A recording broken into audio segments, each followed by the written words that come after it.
দেশ স্থিতিশীল না হলে বৈশ্বিক সম্পর্ক ক্ষতিগ্রস্ত হবে মত পররাষ্ট্র উপদেষ্টার। রাষ্ট্র সংস্কারে রাজনৈতিক দলগুলোর বোঝাপড়া চাইলেন নৌ উপদেষ্টা। অ্যাক্রিডিটেশন বাতিলের পর সচিবালয় প্রবেশ পাসের বিশেষ সেল গঠন দ্রুতই কার্ড পর্যালোচনা করা হবে জানালেন প্রেস সচিব। অনির্বাচিত সরকারের কাছে দেশ নিরাপদ নয় মন্তব্য বিএনপি মহাসচিবের। জুলাই অভ্যুত্থানে হতাহতদের জাতীয় বীর বললেন জামায়াত আমির। এবং দেউলিয়াত্বের ঝুঁকি কাটিয়ে ঘুরে দাঁড়াচ্ছে অনেক ব্যাংক জানালেন গভর্নর। অর্থ পাচার কমা সহ $20 বিলিয়ন ছাড়িয়েছে রিজার্ভ।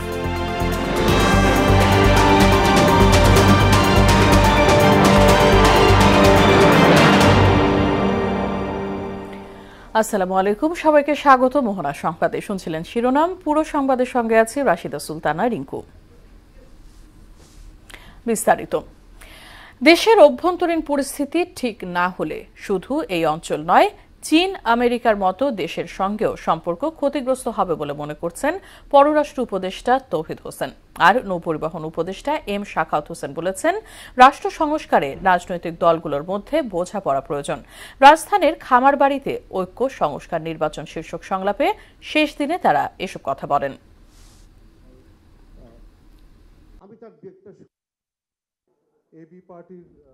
আমাদের একটা জিনিস মনে রাখতে হবে, এত যে শত্রুতা চীন এবং ভারতে, তাদের মধ্যে বাণিজ্যের পরিমাণটা আপনারা শুধু খেয়াল করে দেখবেন, $100 বিলিয়ন বেশি।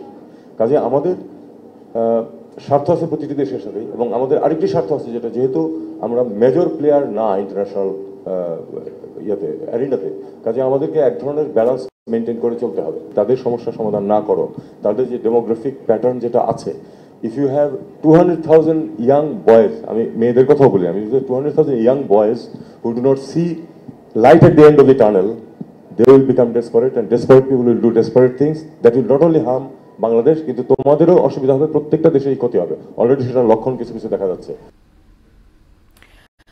জুলাই আগস্ট গণ অভ্যুত্থানে সম্পৃক্ত গণহত্যাকারীদের বিচারের প্রধান চ্যালেঞ্জ ঐক্যে ফাটল, এমন মন্তব্য করেছেন অ্যাটর্নি জেনারেল আসাদুজ্জামান। তবে আইন উপদেষ্টা আসিফ নজরুল বলেছেন, আগামী বিজয় দিবসের আগেই গণহত্যায় জড়িতদের বিচার শেষ করা সম্ভব হবে।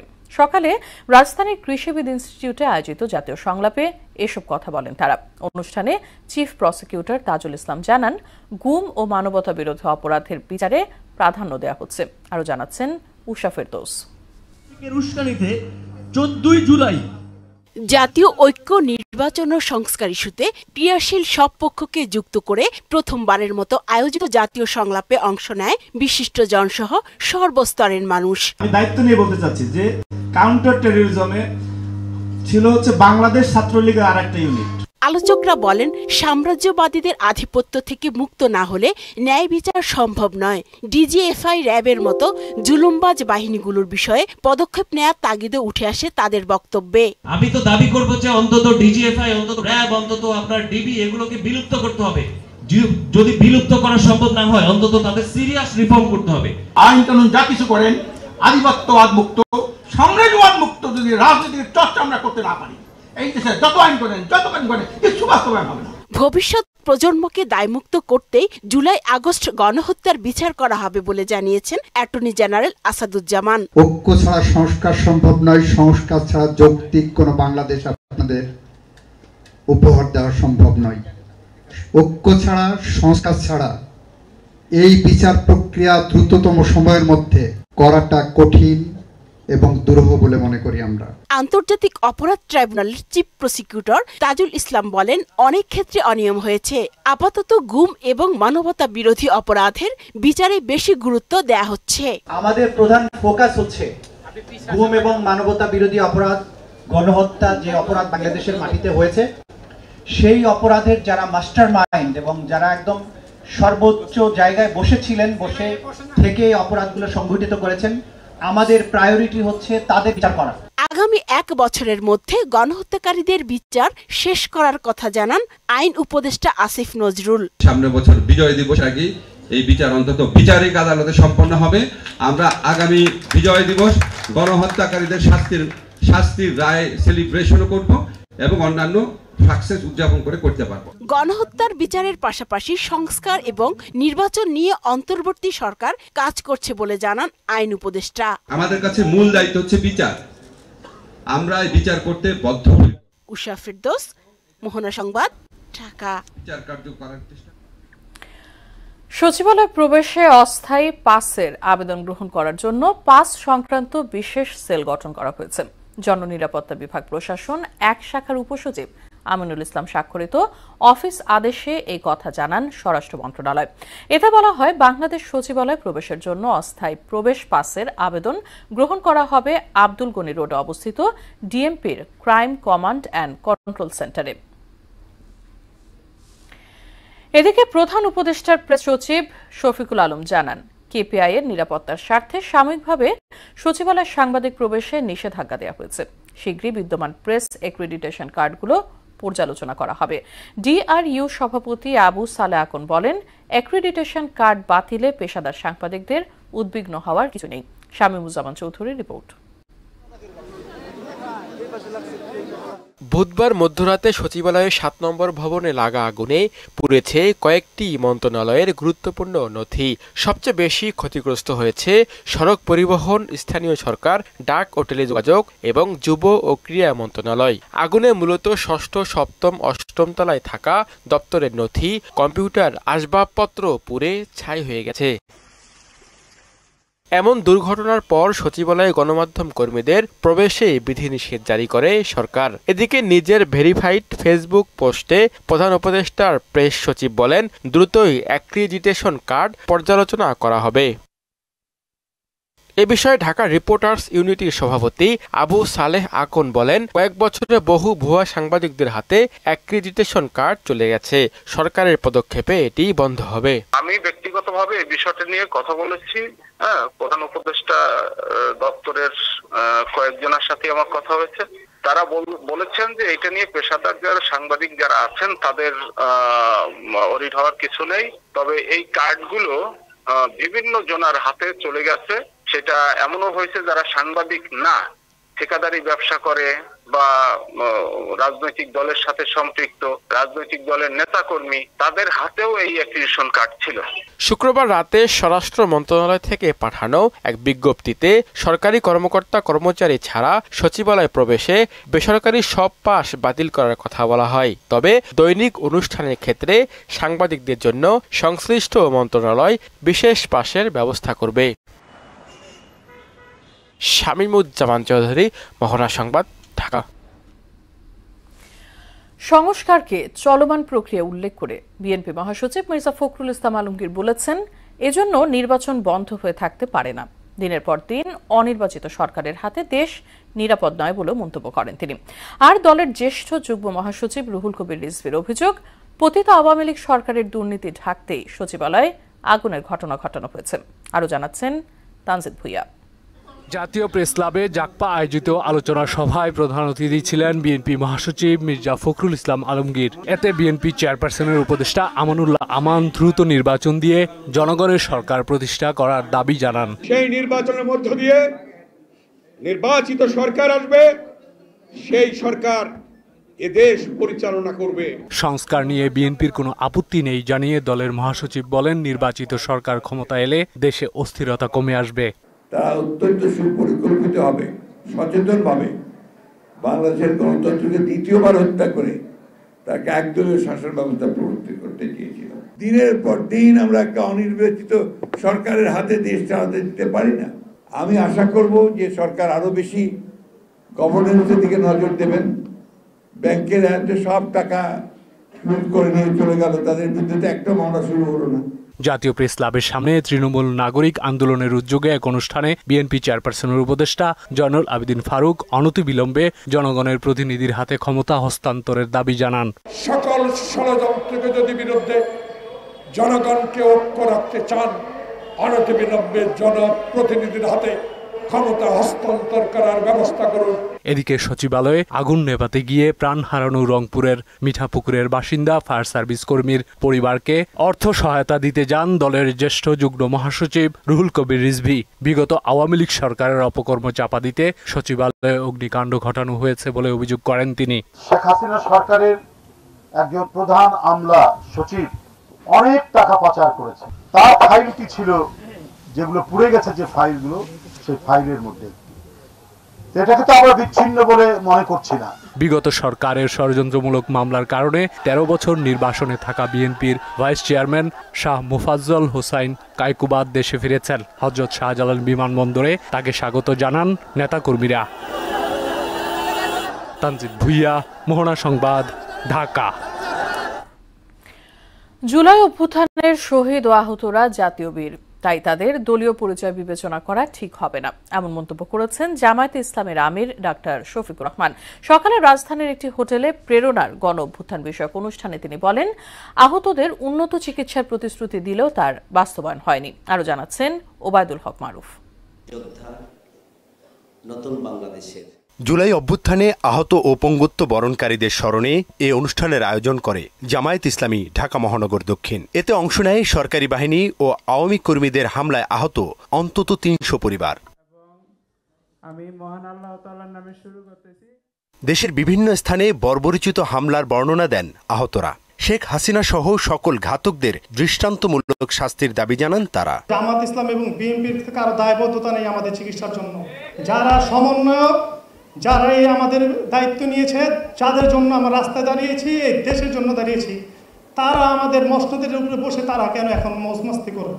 আমি জীবনে কোনো সময় পলিটিক্স করি নাই, পলিটিক্সের সাথে জড়িত ছিলাম না, কোনো দলের সাথে না। আমি একজন সাধারণ শ্রমিক। যে সকল শহীদ ও বীরদের রক্তের বিনিময়ে দেশ স্বৈরাচার ও আগ্রাসন মুক্ত হয়েছে, তাদের সর্বোচ্চ চিকিৎসা ও সহযোগিতা দিতে সরকারের প্রতি আহ্বান জানান মহানগর দক্ষিণের আমির। গণহত্যাকারী শেখ হাসিনা সহ তার দোসরদের আমরা বিচার দাবি করছি। যারা আহত তাদের উন্নত চিকিৎসার জন্য বিদেশে পাঠানোর জন্য আমরা দাবি করছি। জুলাই বীরদের দলীয় পরিচয় বিভাজিত না করার আহ্বান জানিয়ে জামায়াত ইসলামীর আমির বলেন, অন্তর্বর্তী সরকার আহতদের দেশে বিদেশে উন্নত চিকিৎসার প্রতিশ্রুতি দিলেও তার বাস্তবায়নে দৃশ্যমান অগ্রগতি নেই। আমাদের শহীদরা আমাদের জাতীয় সম্পদ, তারা আমাদের জাতীয় বীর, এবং এইরকম যারা লড়াই করে আহত হয়েছেন তারাও আমাদের জাতীয় বীর। তাদেরকেও কেউ দলীয় ভিত্তিতে ভাগ করবেন না। আমার জানা মতো দেশে কিছু চিকিৎসা দিলে ওইটা পর্যাপ্ত নয় এবং বিদেশের ব্যাপারে এখনো বড় কিছু সরকার করতে পারে। বৈষম্য দূর করতে যোগ্য নেতৃত্বের বিকল্প নেই বলেও মন্তব্য করেন জামায়াত আমির। সবাই গিয়ে নিজের গদিতে কিভাবে আসবে আর থাকবে এই নিয়ে ব্যস্ত থাকে। মানুষের পাটা কিভাবে ধোয়াবে, মানুষের কষ্ট কিভাবে দূর করবে, সেই চিন্তা করতে চায় না। ওবায়দুল হক মারুফ, মোহনা সংবাদ, ঢাকা। বাংলাদেশের সাবেক প্রধানমন্ত্রী শেখ হাসিনাকে ফিরিয়ে দেওয়ার সম্ভাবনা ভারতের নেই। দিল্লি থেকে প্রকাশিত দ্য ইকোনমিক টাইমসের এক প্রতিবেদনে এই তথ্য উঠে এসেছে। এর ফলে অন্তর্বর্তী সরকারের পক্ষ থেকে ক্ষমতাচ্যুত প্রধানমন্ত্রী শেখ হাসিনাকে ফিরিয়ে আনার সম্ভাবনা ক্ষীণ হয়ে আসছে এবং ভারত সরকারকে দেয়া ঢাকার চিঠি চ্যালেঞ্জের মুখে পড়ে যাবে। দ্য ইকোনমিক টাইমস উল্লেখ করেছে, ভূ রাজনৈতিক স্বার্থ বিবেচনায় ভারত তার ঘনিষ্ঠ মিত্র কাউকেই ত্যাগ করবে না। শেখ হাসিনাকে বাংলাদেশে ফিরিয়ে দিলে ভারতের প্রতিবেশী মিত্রদের কাছে ভুল বার্তা যাবে। দেউলিয়াত্বের ঝুঁকি কাটিয়ে অনেক ব্যাংক ঘুরে দাঁড়িয়েছে উল্লেখ করে গত 5 মাসে $3 বিলিয়ন অতিরিক্ত রেমিটেন্স এসেছে বলে জানালেন বাংলাদেশ ব্যাংকের গভর্নর আহসান এইচ মনসুর। দুপুরে টাঙ্গাইলে ইসলামিক ব্যাংক বাংলাদেশের 400তম শাখার উদ্বোধন শেষে তিনি বলেন, রাষ্ট্রের অর্থনীতি পুনর্গঠন করতে হলে ব্যাংকিং খাতকে ঢেলে সাজাতে হবে। টাঙ্গাইল প্রতিনিধি আনোয়ার হোসেন টুটুলের তথ্যে সুরাইয়া মুন্নির রিপোর্ট। রিজার্ভের ভয়াবহ পতনের মধ্য দিয়ে যাত্রা শুরু বর্তমান অন্তর্বর্তী সরকারের। ব্যাংকিং খাতের দুরবস্থা সহ তখন সার্বিক অর্থনীতিও টালমাটাল। এর সঙ্গে যুক্ত হয় মুদ্রাস্ফীতির থাবা। সেখান থেকে ঘুরে দাঁড়াতে অর্থ পাচার প্রতিরোধ সহ নানা পদক্ষেপ নেয় সরকার। টাকা ছাপিয়ে দুর্বল ব্যাংকগুলোকে অনুদান দেয়া হয়। রেমিটেন্স প্রবাহের পরিবর্তনে রিজার্ভের পরিমাণ এখন $20 বিলিয়ন উপরে। টাঙ্গাইলে এক অনুষ্ঠান শেষে সাংবাদিকদের প্রশ্নে কেন্দ্রীয় ব্যাংকের গভর্নর আহসান এইচ মনসুর জানান, রিজার্ভ আর কমছে না। একেবারে যেটা IMF এর ডেফিনিশন অনুযায়ী সবচেয়ে কম লেভেলটাকে ধরা হয়, সেটা লেভেলটা এখন 20 থেকে 21-এর মধ্যে আছে এই মুহূর্তে। গভর্নর বলেন, ব্যাংকিং খাতের ধস নিয়ে অনেক দুশ্চিন্তা ছিল। অন্তত 10টি ব্যাংক দেউলিয়া হওয়ার পথে ছিল, সেই পরিস্থিতি আর নেই। প্রেক্ষাপট পরিবর্তন হচ্ছে, তখনকার যে স্ট্যাটাস এখনকার কি সেই স্ট্যাটাস আছে? না, সেটা নাই। তার মানে কি আবার সবাই কি পরিত্রাণ পেয়ে যাবে? তা হবে না, কিন্তু আমরা সব ডিপোজিটরকে অবশ্যই আমরা রক্ষা করব।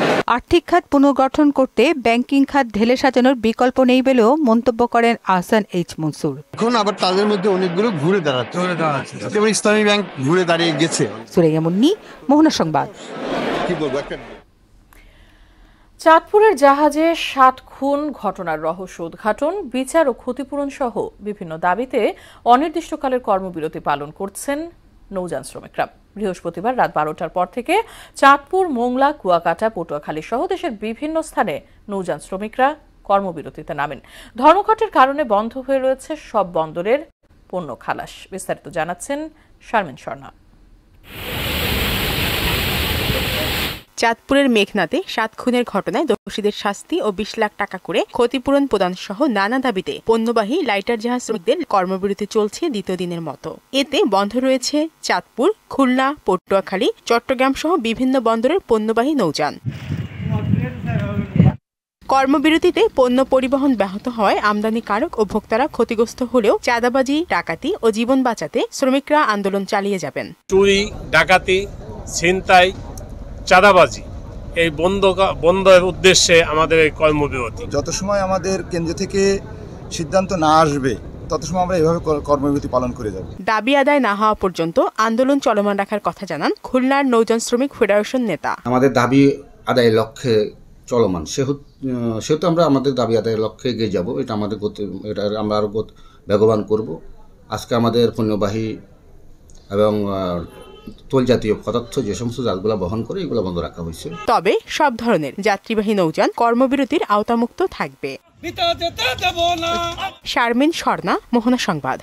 বনভূমির অবৈধ দখলদারীরা যত প্রভাবশালী হোক, তাদের বিরুদ্ধে ব্যবস্থা নেওয়া হবে বলে জানিয়েছেন পরিবেশ উপদেষ্টা সৈয়দা রিজওয়ানা হাসান। গাজীপুরে বন ও পরিবেশ সংক্রান্ত বিষয়ক মতবিনিময় সভায় তিনি জানান, জেলা প্রশাসকদের বনের সীমানা নির্ধারণে পদক্ষেপ নিতে বলা হয়েছে। আগামী 3 মাসের মধ্যে দখল হওয়া সব জমি উদ্ধারের পরিকল্পনা হয়েছে উল্লেখ করে উপদেষ্টা রিজওয়ানা হাসান বলেন, বৃক্ষ নিধন ও শিল্প কারখানার দূষণ বন্ধে প্রয়োজনীয় ব্যবস্থা নেওয়া হবে। আমি 1-1.5 বছরের মধ্যে করে ফেলতে হবে, এছাড়া এটা হবে না। এরকম কিছু যদি থাকে তাহলে আমাকে একটু বললে আমার জন্য সুবিধা হয়। আর add it to my list of actions. Noorani Talimul Quran board Bangladesh পরিচালিত 3য় শ্রেণীর 18তম সমাপনী পরীক্ষার ফল প্রকাশ হয়েছে। ফল পাওয়া যাবে বোর্ডের ওয়েবসাইটে। সারা দেশের মোট 1092টি কেন্দ্রে 30 নভেম্বর থেকে 5 ডিসেম্বর পর্যন্ত সমাপনী পরীক্ষা হয়েছে। এবার মোট পরীক্ষার্থী ছিল 72,230 জন। পাশের হার 85.25%। প্রবীণ হিতৈষী সংঘের পরবর্তী ত্রিবার্ষিক নির্বাচন অনুষ্ঠিত হবে আগামী 8 ফেব্রুয়ারি। এই উপলক্ষে প্রবীণ মিলন মেলা এবং মতবিনিময় সভার আয়োজন করে নির্বাচনে অংশ নিতে যাওয়া দুর্নীতি বিরোধী ঐক্য পরিষদ। এতে উপস্থিত ছিলেন পরিষদের সভাপতি প্রার্থী কাশেম মাসুদ ও মহাসচিব পদের ইন্তেজার রহমান। সভাটি অনুষ্ঠিত হয় বাংলাদেশ ফিল্ম আর্কাইভ অডিটোরিয়ামে। ফ্রিজ, এসি ও টিভিতে সেরা ব্র্যান্ডের খেতাব পেল প্রযুক্তি পণ্য উৎপাদন ও রফতানিকারক প্রতিষ্ঠান ওয়ালটন। বাংলাদেশ ব্র্যান্ড ফোরাম আয়োজিত বেস্ট ব্র্যান্ড অ্যাওয়ার্ডের 16তম আসরে পুরস্কার পায় প্রতিষ্ঠানটি। রাজধানীর একটি হোটেলে আয়োজিত প্রধান অনুষ্ঠানে উপস্থিত ছিলেন ওয়ালটন ডিস্ট্রিবিউটর নেটওয়ার্কের head of sales Firoz Alam, chief marketing officer Galib Bin Mohammad, deputy CMO Zoheb Ahmed সহ সংশ্লিষ্টরা।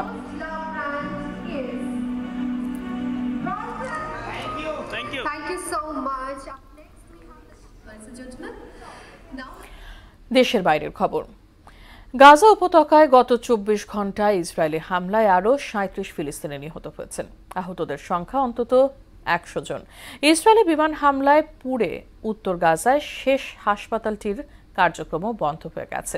এদিকে জার্মানির সংসদ ভেঙে দিয়েছেন প্রেসিডেন্ট ফ্র্যাঙ্ক ওয়াল্টার। একই সঙ্গে আগামী 23 ফেব্রুয়ারি দেশটিতে নির্বাচনের ঘোষণা দিয়েছেন তিনি। কাজী শাহিনের ডেস্ক রিপোর্ট। গাজায় ইসরায়েলি বর্বরতা বেড়েই চলেছে। গত 24 ঘন্টায় ইসরায়েলি প্রাণঘাতী হামলায় আরও 37 ফিলিস্তিনি নিহত হয়েছেন। আহত হয়েছেন অন্তত 100 জন। প্রায় 15 মাসের লাগাতার ইসরায়েলি আগ্রাসনে নিহতের মোট সংখ্যা 45,400 ছাড়িয়েছে। এছাড়া 1 লাখেরও বেশি ফিলিস্তিনি আহত হয়েছেন। আহত ফিলিস্তিনিদের একমাত্র ভরসা ছিল কামাল আদওয়ান হাসপাতাল। শুক্রবার ইসরায়েলি বাহিনীর বিমান হামলায় বিধ্বস্ত হয় হাসপাতালটি। এর কার্যক্রমও এখন বন্ধ। গাজার স্বাস্থ্য মন্ত্রণালয় জানিয়েছে, হাসপাতালের পরিচালক হুসাম আবু সাফিয়া সহ হাসপাতালটির অধিকাংশ কর্মীকে আটক করে তদন্ত কেন্দ্রে নিয়ে গেছে ইসরায়েলি বাহিনী। তাদের দাবি, হাসপাতালটির হামাসের ঘাঁটি হিসেবে ব্যবহার করা হচ্ছিল। তবে এ অভিযোগ অস্বীকার করে হাসপাতাল পুড়িয়ে দেবার ঘটনাকে সুস্পষ্ট যুদ্ধাপরাধ বলে মন্তব্য করেছে ফিলিস্তিনের স্বাধীনতাকামী সংগঠন হামাস। কামাল আদওয়ান হাসপাতালে হামলার তীব্র নিন্দা জানিয়েছে সৌদি আরব ও জর্ডান। দেশ দুটির পররাষ্ট্র মন্ত্রণালয় বলেছে, এ ধরনের হামলা আন্তর্জাতিক আইনের লঙ্ঘন। এদিকে জার্মানির প্রেসিডেন্ট ফ্র্যাঙ্ক ওয়াল্টার সংসদ ভেঙে দিয়ে আগামী 23 ফেব্রুয়ারি আগাম নির্বাচনের ঘোষণা দিয়েছেন। অর্থমন্ত্রী ক্রিশ্চিয়ান লিন্ডারের ফ্রি ডেমোক্রেটস দল সোশ্যাল ডেমোক্রেট নেতা শুলজের জোট সরকার থেকে বেরিয়ে গেলে শুলজ সংসদে আস্থা ভোটে হেরে যান। তবে নতুন সরকার গঠন না হওয়া পর্যন্ত শুলজ তত্ত্বাবধায়ক চ্যান্সেলর হিসেবে দায়িত্ব পালন করবেন। কাজী শাহরিন, মোহনা সংবাদ। শেষ করব সংবাদ, তবে যাবার আগে শিরোনামগুলো আরো একবার।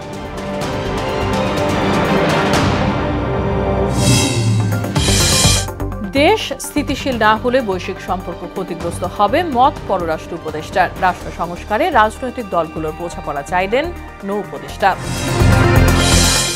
অ্যাক্রিডিটেশন বাতিলের পর সচিবালয়ে প্রবেশ পাসের বিশেষ সেল গঠন, দ্রুতই কার্ড পর্যালোচনা করা হবে জানালেন প্রেস সচিব। অনির্বাচিত সরকারের কাছে দেশ নিরাপদ নয় মন্তব্য বিএনপি মহাসচিবের। জুলাই অভ্যুত্থানে হতাহতদের জাতীয় বীর বললেন জামায়াত আমির। এবং দেউলিয়াত্বের ঝুঁকি কাটিয়ে ঘুরে দাঁড়াচ্ছে অনেক ব্যাংক জানালেন গভর্নর। অর্থ পাচার কমা সহ $20 বিলিয়ন ছাড়িয়েছে রিজার্ভ।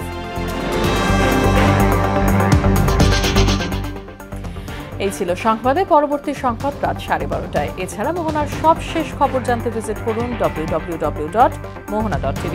সংবাদ দেখতে পারেন ফেসবুক ও ইউটিউবেও। সঙ্গে থাকার জন্য ধন্যবাদ সবাইকে।